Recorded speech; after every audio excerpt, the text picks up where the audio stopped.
Student आज की इस वीडियो में हम लोग देखेंगे क्लास 9 का हिंदी चैप्टर 2, ठीक है, जो कि भारत का पुरातन विद्यापीठ नालंदा, जो नालंदा विश्वविद्यालय, उसके बारे में पूरा इसका क्वेश्चन आंसर हम करवाने वाले हैं। जो इसका लेखक जो है ना, कौन है? राजेंद्र प्रसाद है। कौन है? राजेंद्र प्रसाद, जो कि इनका जन्म हुआ था ना 3 दिसंबर 1884 में क्या हुआ था? इनका जन्म हुआ था, जो कि कहाँ हुआ था? सारण जिला बिहार में हुआ था, ठीक है। ये आपको याद रखना। किसका? राजेंद्र प्रसाद जो है क्या लिखे थे? तो भारत का पुरातन विद्यापीठ नालंदा के बारे में, नालंदा विश्वविद्यालय के बारे में पूरा इसमें बुक में पढ़ना है। इस चैप्टर में क्लास 10 यानी कि क्लास 9 चैप्टर नंबर 2 हिंदी, ठीक है। ये हम लोग यहाँ पर समझते हैं आंसर किस तरह से आपको देना है। पहला आंसर देखिए, समझिएगा। पहला क्वेश्चन कहा जा रहा है, क्या कहा जा रहा है? नालंदा की वाणी एशिया महाद्वीप में पर्वत और समुद्रों के उस पार तक फैल गई थी। यानी कि कहने का मतलब वो नालंदा का जो वाणी, नालंदा वाणी मतलब क्या होता है? जो हमारा नालंदा का जो ज्ञान था वो हमारा जो है ना महाद्वीपों के, पर्वतों के, समुद्रों के उस पार फैल गया था। उसके वाक्य का स्पष्ट कीजिएगा।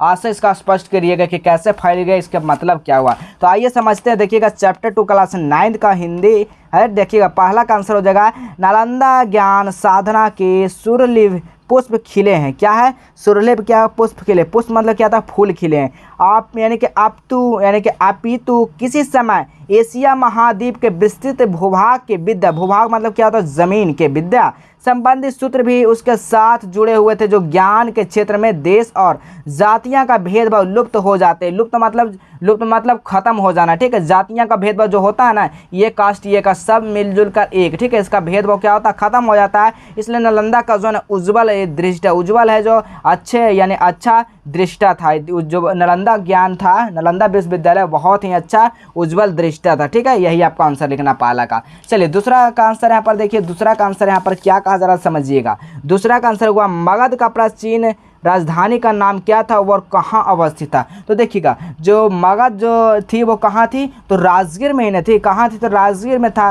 कहाँ के? क्योंकि नालंदा विश्वविद्यालय हमारे कहाँ? राजगीर में है। वो अवस्थित कहाँ है? तो राजगीर में कहाँ है? तो गिरिव्रज के स्थान पर है, ठीक है। यानी कि इस तरह से आपको आंसर भी लिखना है। क्या लिखना है? तो मगध की प्राचीन राजधानी व्यवहार 5 पर्वतों के मध्य से में बसी हुई है, जो गिरिव्रज या राजगीर नामक स्थान में स्थित है। बस यही आपका सेकंड का आंसर लिख देना बाबू। क्लास 9 के लिए है जो चैप्टर नंबर 2 का ये आंसर आपका दूसरा है, ठीक है। चलिए अगला प्रश्न देखिएगा। अगला प्रश्न क्या कर रहा है? बुद्ध के समय नालंदा में क्या थी? तो बुद्ध के समय जो नालंदा में था ना वो क्या था? तो आम्रवन था ना जी। क्या था? आम्रवन। तो यहाँ पर लिखना किस तरह से? तो बुद्ध के समय नालंदा गांव में पारिवारिक का आम्रवन था। क्या था जी? आम्रवन था। यही आपका आंसर लिखना है। चलिए अगला प्रश्न को देखिएगा। अगला प्रश्न क्या कर रहा है यहाँ पर समझिएगा।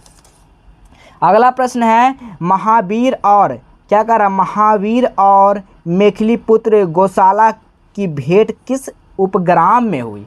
किस उपग्राम में हुआ था? तो समझिएगा, जैन ग्रंथों के अनुसार नालंदा में महावीर आचार्य यानी मेखली पुत्र गौशाल की भेंट हुई थी। क्या हुआ था? गौशाल की भेंट हो। तो उस समय यह राजगिरा उपग्रह या व्यवहारिक यानी कि वाहिरिकी स्थान जो है समझा जाता है, ठीक है। इसका आंसर आप लोग इस तरह से दे सकते हैं। आपको यहाँ पर किताब में भी दिया गया है। पहला का आंसर देखिए यहाँ से लेकर यहाँ तक हो जाएगा। दूसरा का आंसर जो है यहाँ से लेकर यहाँ तक हो जाएगा। और तीसरा का आंसर यहाँ तक हो जाएगा, ठीक है। यहाँ से लेकर यहाँ तक हो जाएगा। इस तरह से भी लिख सकते हैं, ठीक है। तो चलिए यहाँ पर हम पूरा आप लोगों को लिखा हुआ उसी को हम बताते हैं। पहले बढ़िया से समझिए यहाँ पर, ठीक है। चलिए अगला प्रश्न देखिएगा। 5वां नंबर क्वेश्चन क्या कर रहा है? 5वां नंबर बता दिए। 6ठा नंबर देखिए। 5वां नंबर क्वेश्चन कर रहा है, महावीर नालंदा में कितने दिनों का वर्षवास किए थे? वर्षवास कितने दिन के किया था? तो 14 वर्षवास किए थे। कौन किया था? महावीर ने, ठीक है। यही आपका आंसर लिख देना है। चलिए अगला प्रश्न देखिएगा। अगला प्रश्न क्या कर रहा है?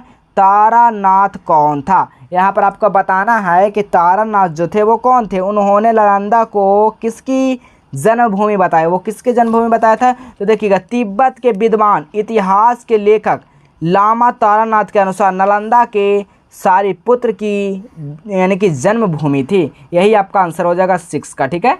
चलिए अगला प्रश्न देखिएगा। अगला प्रश्न क्या कर रहा है? 7 नंबर क्वेश्चन है, एक जीवित विद्यापीठ के रूप नालंदा कब विकसित हुआ? तो हमारा जो नालंदा है ना वो कब विकसित हुआ ये कहा जा रहा। तो समझिएगा यहाँ पर कब विकसित किया जा रहा हुआ था। तो एक प्रणवत विद्यापीठ के रूप में उसके जीवन का आरंभ लगभग गुप्त काल में हुआ था। क्या हुआ था जी? तो गुप्त काल में हुआ था। चलिए अगला प्रश्न देखिएगा। अगला प्रश्न क्या करा? 8 नंबर क्या करा?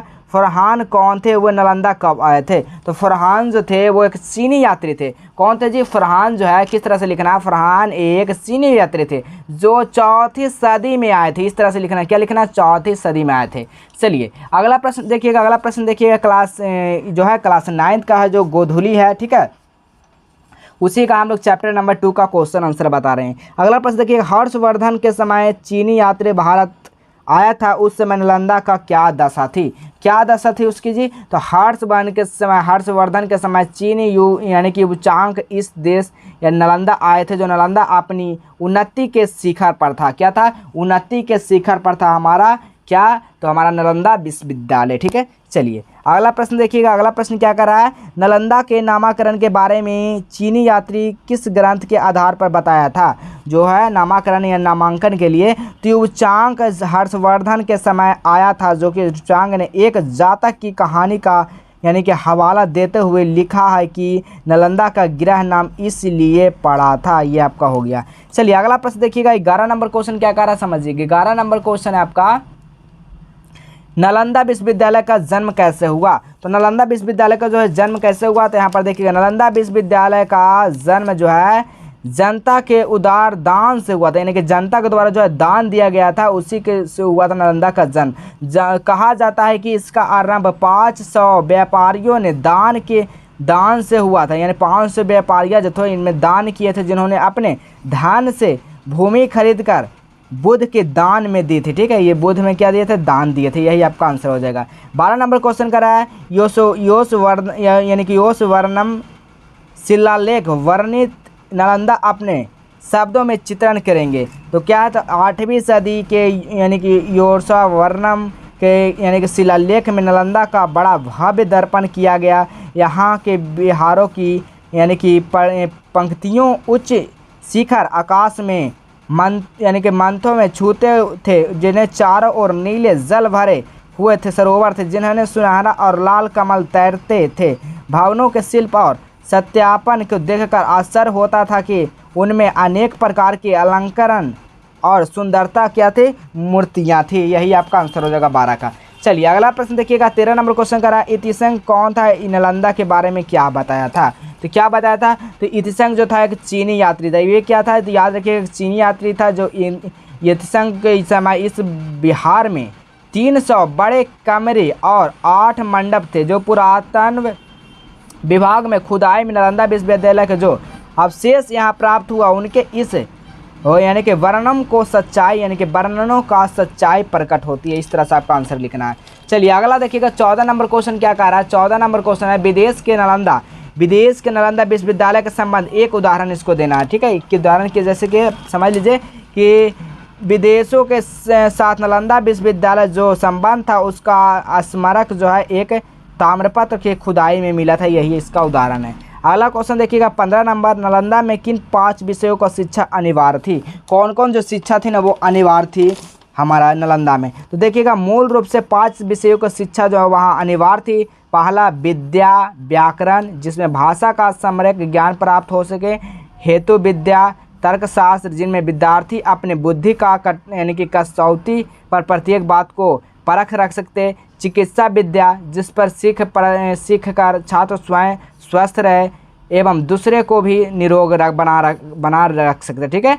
शिल्पा विद्या क्या कहा था? एक न एक शिल्प को सिखाया वह अपने अनिवार्य था, जिसके द्वारा छात्रों को व्यवहारिक और आर्थिक जीवन का स्वतंत्र आ सके। इन चारों अतिरिक्त अपने रुचि के अनुसार जो है धर्म का दर्शन का अध्ययन करते थे, ठीक है। इसी प्रकार से ना कोई बीमार रह सकता है, ना कोई उसे दिक्कत हो सकता है, ठीक है। इस तरह के यहाँ पर 5 विषयों का शिक्षा चलती थी। चलिए अगला प्रश्न देखिएगा, अगला प्रश्न क्या कहा? 16 नंबर क्वेश्चन है, नालंदा के कुछ प्रसिद्ध यानी कि विद्वानों का सूची बनाइए। तो यहाँ पर जो कुछ विद्वानों का यहाँ पर सूची आपको बताते हैं, जैसे कि आचार्य शिलभद्र योगशास्त्र के उस समय सबसे बड़ा विद्वान माने जाते थे, जो उनके पहले धर्मपाल इस संस्था के प्रसिद्ध कुलपति थे, जो शैलेंद्र ज्ञानचंद्र प्रभामित्र, ठीक है। प्रभामित्र और कौन कौन थे? तो स्थिरमति गुणमती आदि अन्य आचार्य युवचांग के यानी कि समकालीन थे। यही आंसर हो जाएगा।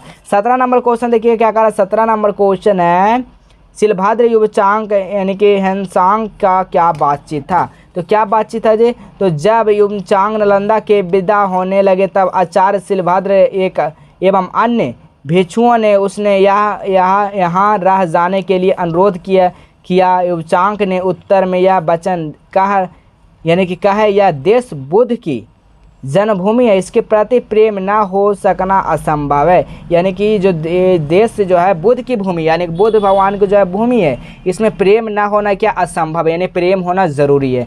चलिए अगला देखिएगा, अगला क्वेश्चन क्या कह रहा है। अगला क्वेश्चन है, विदेशों में ज्ञान प्रसार के क्षेत्र नालंदा विद्वानों को आप इसका विचरण कीजिए। तो क्या हो जाएगा? तो नालंदा के विद्वानों में विदेशों में ज्ञान जाकर ज्ञान का प्रसार किया। जो पहले तो तिब्बत में प्रसिद्ध स्मार्ट यानी कि स्तोग छन गजो यानी 630 ईस्वी, ठीक है, 630 ईस्वी में क्या हुआ था ना, अपने देशों में भारतीय लिपि और ज्ञान का प्रचार करने के लिए अपने यहाँ एक विद्वान थेमिस यानी कि थेमिस भोट का नालंदा भेजा, जिसने आचार्य देव यानी कि देवविदा सिंह चरणों के बैठकर बौद्ध और ब्राह्मण सहित शिक्षा प्राप्त की। इसके बाद 8वीं सदी में नालंदा के कुलपति आचार्य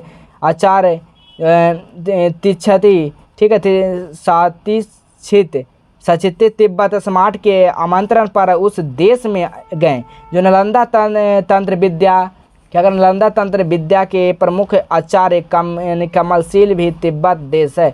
एक साहित्य प्रदान किया और फिर सेना वह यहाँ से निवास को बौद्ध धर्म का दीक्षित किया। नालंदा के आचार्य शांति रीक्षित ने यानी कि सबसे पहले 1700 इतना ईस्वी में तिब्बत में बौद्ध विहार की स्थापना की थी। यही बस आंसर आपको लिखना है, 18 तक हम आपको कंप्लीट कर दिए। अब बचा ये वो ज्ञान दान का विशेषता लिखे, तो आपको इसका जो है कमेंट में लिख देना है। आपको 1 से लेकर 2 लाइन तक, ज़्यादा नहीं लिखना, बस आपको आधा ही लिखना है, 1 से 2 लाइन, ताकि हमें ये पता चल सके आपको कुछ तो इस वीडियो में आपको समझ में आया। ठीक है, तो चलिए इसी प्रकार हम मिलेंगे फिर अगले वाले पार्ट में, तब तक के लिए इतना ही।